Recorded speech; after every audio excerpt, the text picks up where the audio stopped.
Someone loves you. Maybe more than one person. Maybe people who have shown up consistently, who have been patient, who have offered things to you that most people never get offered. And something in you can't quite let it in. Not consciously. You're not standing there thinking, I choose not to receive this. It's more subtle than that, more automatic. The compliment lands and you immediately qualify it or redirect it. The care is offered and you absorb it for a second and then convert it so smoothly, so quickly into something you can give back. The vulnerability someone extends to you becomes an opportunity to be helpful rather than a moment to actually be met. You are extraordinarily good at being in relationships. You show up. You remember things. You give time and attention and support in ways that most people never receive. You are, by every available measure, a loving person. But receiving love, actually receiving it, letting it land, letting it change how you feel in the moment, letting it be about you being cared for rather than you caring, that's different. That you can't quite do. And the lonely thing is that you feel it, even inside relationships that are genuinely warm, even with people who are genuinely trying to reach you. There's a specific loneliness that persists. The loneliness of being cared for and not quite feeling it. Of being loved by someone who can't quite find you because you keep moving just slightly out of range. Before I explain what's happening, I want to name something that's true about most people who struggle with receiving love. They're not doing it on purpose. This is not about not wanting love. The person who can't receive love usually wants it deeply, often desperately. The longing for genuine connection, for being truly known and held by someone, is often one of the most powerful forces in their life.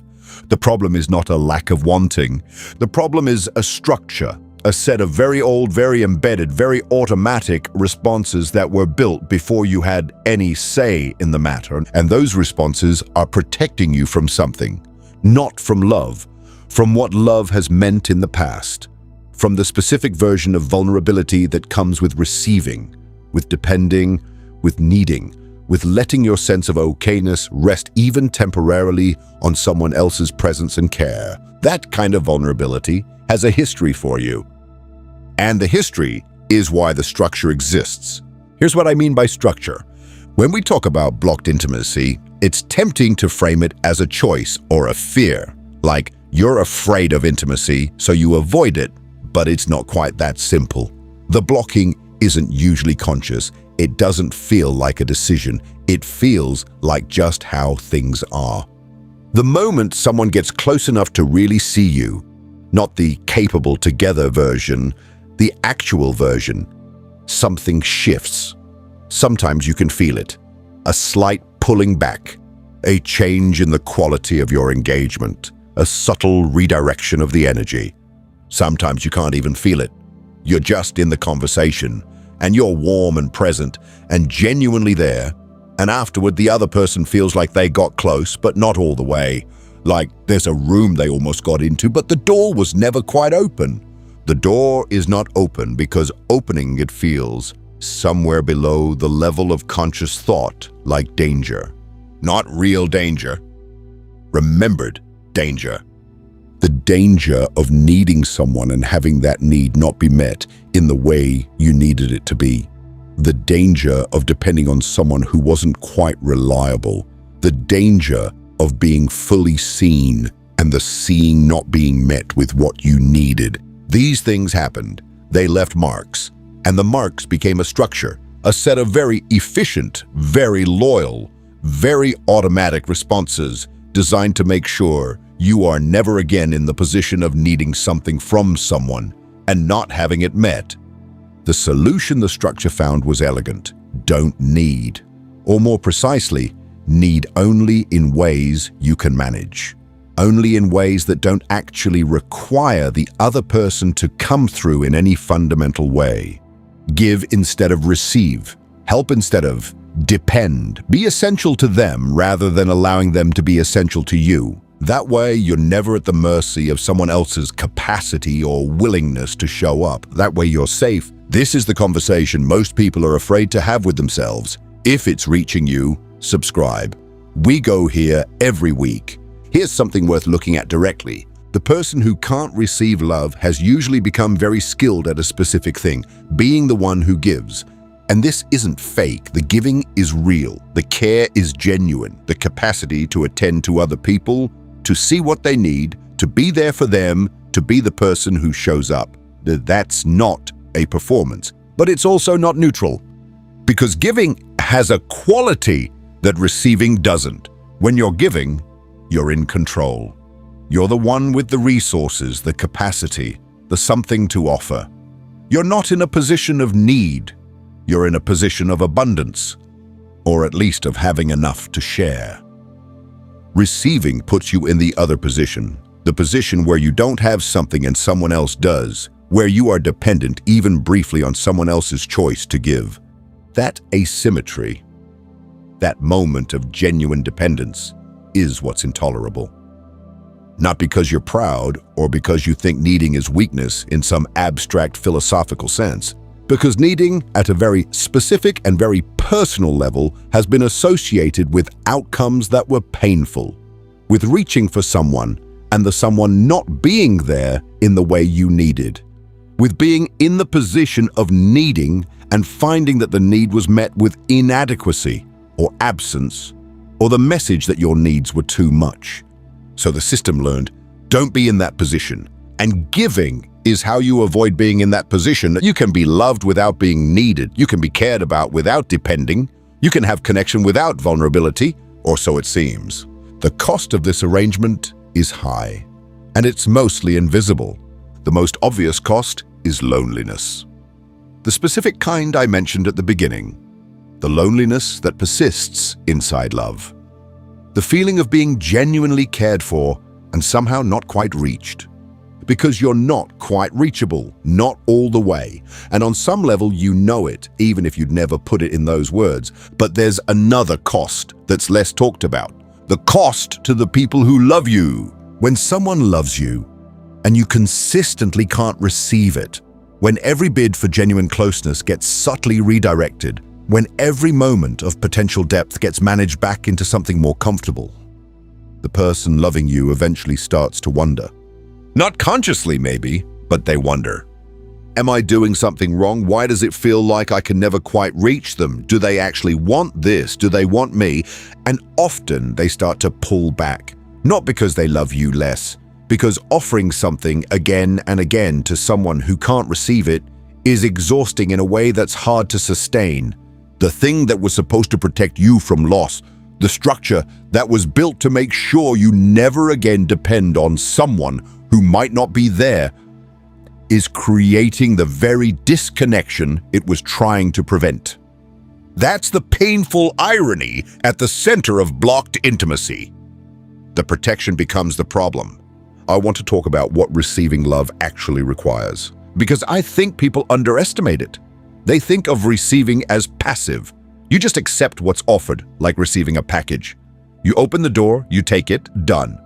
But that's not what receiving love actually is. Receiving love requires being present as the one who is loved, not as the capable one, the together one, the one who has things to offer, not in your most impressive or most useful configuration, as the one who needs something, who has in this moment a gap that someone else is filling, who is temporarily and genuinely dependent on the presence and care of another person. That state, the state of genuine receiving, is one of the most vulnerable states available to a human being. Because in that state, you're not protected by your usefulness. You're not insulated by your giving. You're just there, open, receiving. And for people with blocked intimacy, being in that state without immediately doing something to get out of it is the actual challenge, not a dramatic challenge, not a crisis. The quiet, daily, moment-by-moment challenge of staying in the receiving position for more than a few seconds before the impulse to redirect, to reciprocate, to make it about them instead, before that impulse takes over. Let me name some of the specific ways this shows up, because blocked intimacy doesn't always look the same. The first way, the deflection. Someone says something genuinely loving. not generic. Specifically about you, something they've noticed, something real. And instead of receiving it, you do one of two things. You minimize it. Oh, it's nothing, really. Or you immediately redirect it. You're so thoughtful, honestly. You're the one who... Both responses move the moment away from you being the recipient, back to neutral, or back to them. Anywhere except the position of actually receiving. The second way, the immediate reciprocation. Someone does something for you, and before the gesture has even finished landing, you're already thinking about what you can do for them. Not because you want to express gratitude, because the asymmetry of being on the receiving end for even a moment is uncomfortable enough that you need to rebalance it immediately. This looks like generosity from the outside. From the inside, it's the inability to stay in a position of need for more than a few seconds. The third way, the performance of receiving. You've learned to look like you receive. You say thank you. You express appreciation. You do all the right things, but something inside you stays slightly separate from what's being offered. You receive the form of it, the words, the gesture, but not the substance. The actual care doesn't quite reach the part of you that would be changed by it. You've learned to receive in a way that protects you from actually being affected. The fourth way, the hypervigilance. Instead of receiving, you monitor. You track whether the love is real, whether it's sustainable, whether you can trust it. You're always slightly waiting for the catch. The thing that will reveal that what was offered isn't quite what it seemed. This vigilance is exhausting, and it keeps you so busy evaluating the love that you never actually experience it. Let me say something about trust, because at the core of blocked intimacy is usually a failure of trust, not a character flaw, a failure that makes complete sense given what happened. You learned through specific and repeated experience that the people who were supposed to provide love and care were not fully reliable. Not necessarily bad people, but not fully reliable. Maybe they were inconsistent, sometimes warm and present, sometimes withdrawn and unavailable, in ways that didn't have a clear pattern you could predict. Maybe they were well-intentioned, but incapable of providing what you actually needed, not because they didn't want to, but because they didn't have it to give. Maybe they gave love in ways that came with conditions, that required you to be a certain kind of person, to manage yourself in certain ways, to earn rather than simply receive. Or maybe they left, not necessarily physically, but in the ways that matter most, emotionally, in terms of real presence and real reliability. Whatever the specific version was, the lesson that got installed was the same. Don't depend. Don't fully rely on anyone else's care, because that care is not a stable thing. It comes and goes. It has conditions. It might not be there when you actually need it. And the response to that lesson was intelligent and painful and completely understandable. Build a self that doesn't need to depend. Learn to get your needs met in ways that don't require trusting anyone fully. Become the kind of person who gives rather than receives, who supports rather than is supported, who is always the stronger one in any configuration. That response kept you safe, and it costs you every day the experience of being genuinely held. Here's what I want to say about the other people in your life, the ones who are trying to love you. They're usually not doing anything wrong. The failure of reception is not usually about them being inadequate. It's about what you can allow in. And most of them, even if they can't name what's happening, can feel the limit. The moment where the warmth stops landing the way it's being offered. The door that's almost open but not quite. Some of them have adapted to it. They've learned to love you in the ways you can receive, through action rather than words, through practical help rather than emotional presence, through respecting the distance you maintain. And sometimes that's genuinely working. Sometimes those adapted forms of love are actually what you need and what you receive. But sometimes the adaptation means they've stopped trying to reach the parts of you that would have to be genuinely vulnerable to be reached. Not because they gave up, because enough signals told them, don't push there. And they respect you enough to listen to those signals. The irony is that the parts of you that are most defended, the parts most carefully maintained at a distance, are often the parts most hungry for contact. They just haven't figured out how to ask for it in a way that doesn't feel terrifying. I want to talk about what changing this actually looks like. Not a dramatic transformation, not a sudden opening up, just what the actual small, real version of shifting this looks like. It looks like staying in the receiving position for 10 seconds longer than feels comfortable. When someone says something loving, staying with it, instead of immediately redirecting, letting it be there, breathing into the slight discomfort of being the one being cared for. Not responding, not reciprocating, not doing anything. Just receiving for 10 seconds more than usual. That's a genuinely difficult practice for people with blocked intimacy. Not because 10 seconds is a long time, because the impulse to escape the position is so immediate and so automatic that any delay feels enormous. But those 10 seconds, that tiny extension of presence in the receiving role, accumulate. Every time you stay slightly longer than the automatic response would have had you stay, you're collecting a small piece of new evidence. Evidence that the position is survivable, that you can be in it without something terrible happening, that the person offering the love doesn't disappear when you don't immediately give something back.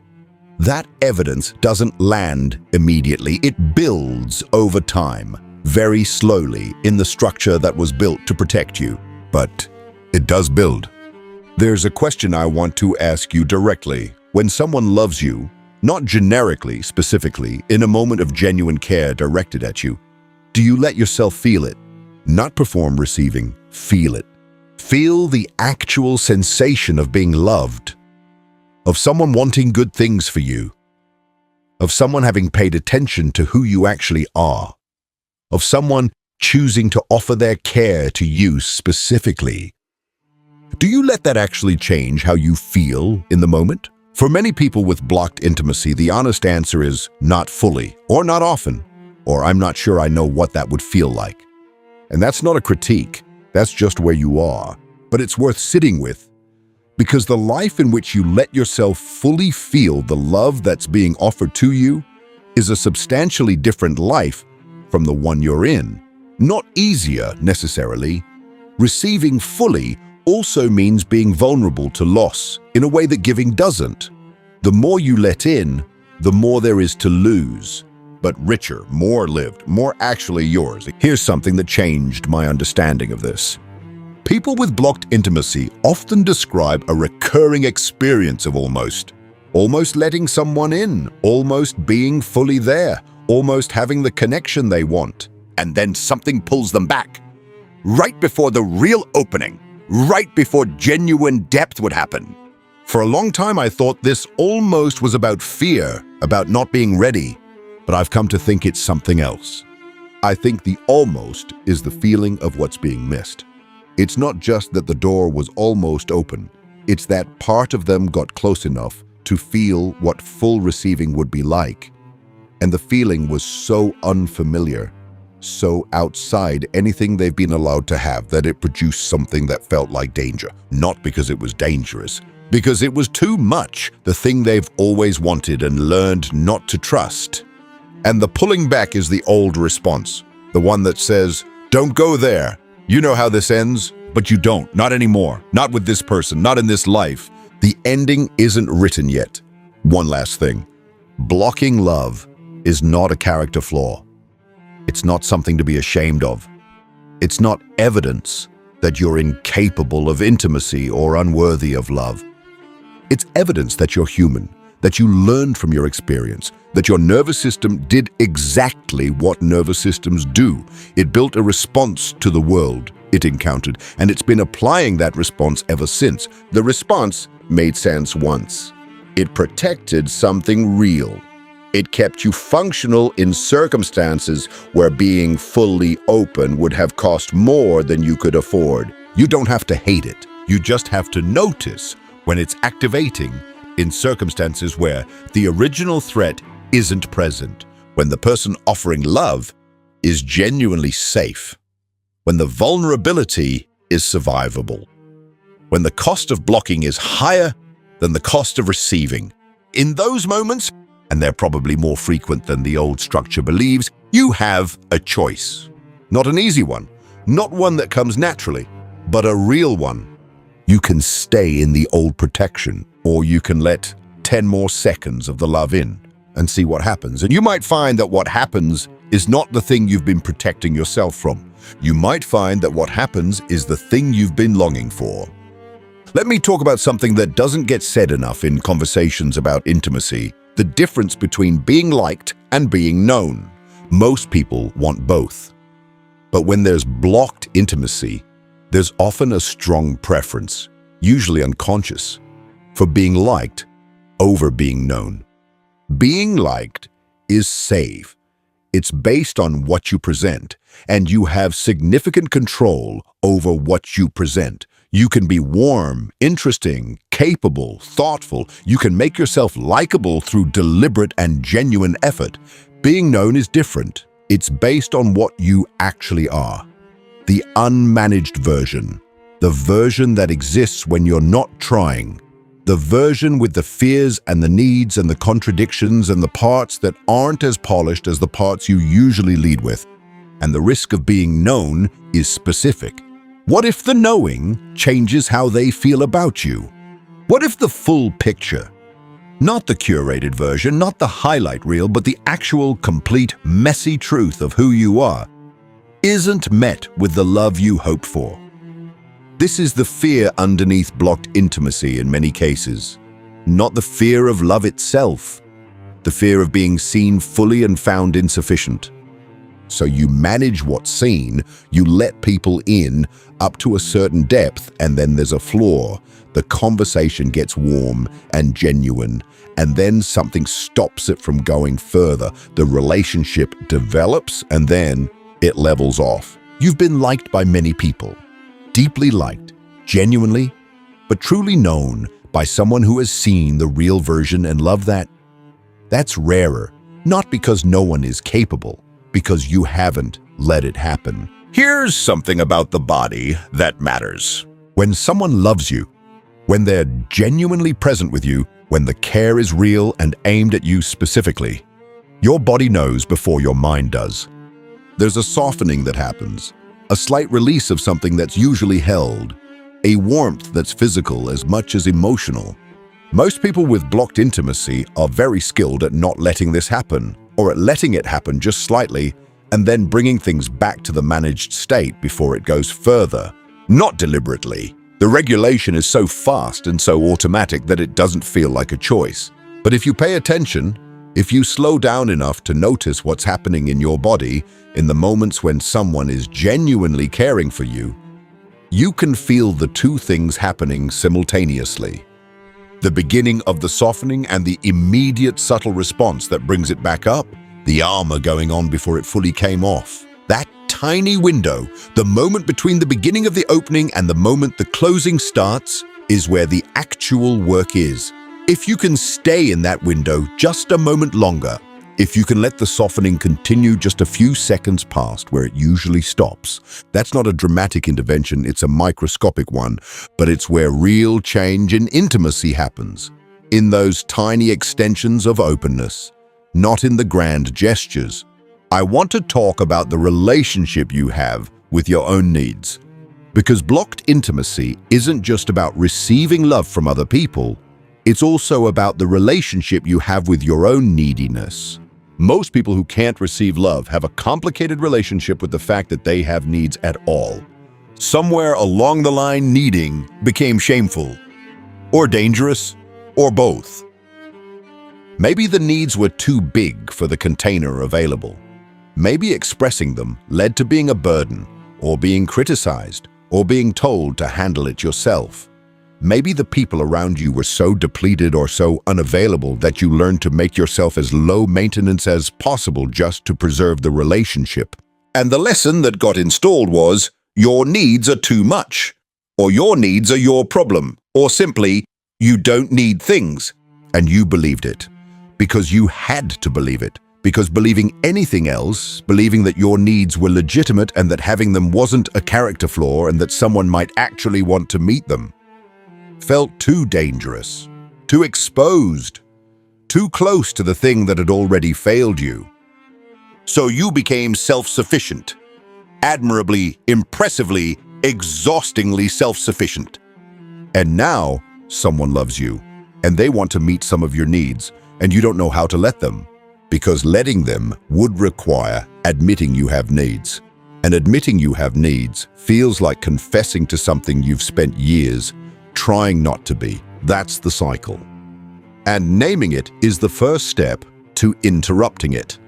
Not by suddenly becoming needy in the dramatic sense, just by allowing that you are a person, a real human person with genuine needs for closeness and care and being seen. That's not weakness. That's just being alive. Let me say something about what intimacy actually does when it's allowed to fully work. Not theoretically, practically. When you let someone actually reach you, when you let the love land, when you stay in the position of receiving long enough for it to actually affect you, something happens neurologically. The nervous system, which has been in a constant low level of vigilance, softens, not because you've convinced yourself to relax, because the actual experience of being held, of being in relationship with someone who is present and safe and genuinely there, does something to the body's alarm system. It provides evidence, real, lived, embodied evidence that the thing feared isn't happening, that the person is here, that being cared for isn't leading to the anticipated pain. And with enough of that evidence accumulated over time in enough moments of genuine receiving, the system starts to update very slowly, not linearly, but genuinely. The vigilance starts to be a little less constant. The automatic redirecting starts to have a little more delay before it kicks in. The floor of the conversation starts to be a little deeper before you feel the impulse to bring things back up. But this is what healing and intimacy actually looks like. Not a dramatic breakthrough, a gradual accumulation of new experience that slowly updates an old system. And it requires the other person. It requires being in real relationship with a real person who is actually safe and actually consistent and actually there. You can't update the system in isolation. You need the experience of being received by someone else to learn that being received is survivable. Which means that the work isn't just internal, it's relational. It happens in the space between you and another person, in the moments when you stay just slightly longer in the open position, in the experiences of being known and still being there the next day. That's what actually changes it. Here's the hardest part of this. The people most likely to be in relationships with people who can't receive love are people who are very comfortable giving, which means there's often a dynamic where two people who have difficulty being genuinely vulnerable end up together. One is the chronic giver. One is the chronic avoider. They fit together because neither one has to be in the receiving position. The giver feels safe because they're always in the position of having resources and not needing. The avoider feels safe because the giver doesn't push for genuine receiving. And the relationship is genuinely warm. There's real care, real affection, real history, and real knowing in many ways. But there's also a specific ceiling, a level of depth that doesn't get exceeded, a certain quality of genuine vulnerability and genuine receiving that doesn't quite happen, and both of them feel it. Even if neither of them can name it. Even if the relationship is, by all observable measures, working. The ceiling is the cost of two people who are both, in different ways, not quite fully available for the deepest kind of intimacy. Recognizing this isn't a reason to end the relationship. It's information about what the next level of growth might look like. For both people. Let me end with something I want you to actually hear. Not as information, as something directed at you specifically. You deserve to receive love, not the edited version, Not the love that arrives after you've shown you're useful or capable or low maintenance enough to warrant it. Not the love that comes in response to what you've given. Love that's for you, that comes toward you, that asks nothing of you except that you be there and let it land. You deserve that, and I know that sentence might land strangely if blocked intimacy has been with you for a long time. It might sound like something people say, like a platitude, but I want to say it again more directly. The part of you that's been doing all the giving, all the managing, all the maintaining of the structure that keeps the love at a manageable distance, that part is tired. Even if you don't have words for the tiredness. Even if it's so normalized that it just feels like how you are. That part of you is tired of being strong enough not to need anything. And somewhere underneath it, there's a part that has been waiting for a long time for it to be okay to just let something in, without immediately giving something back, without converting the moment into an opportunity to be useful, without the slight bracing that happens whenever genuine care comes close. Just letting it in. That's available to you. Not completely and not all at once, and not without the discomfort of something unfamiliar, but genuinely in small moments starting now. You don't have to earn it.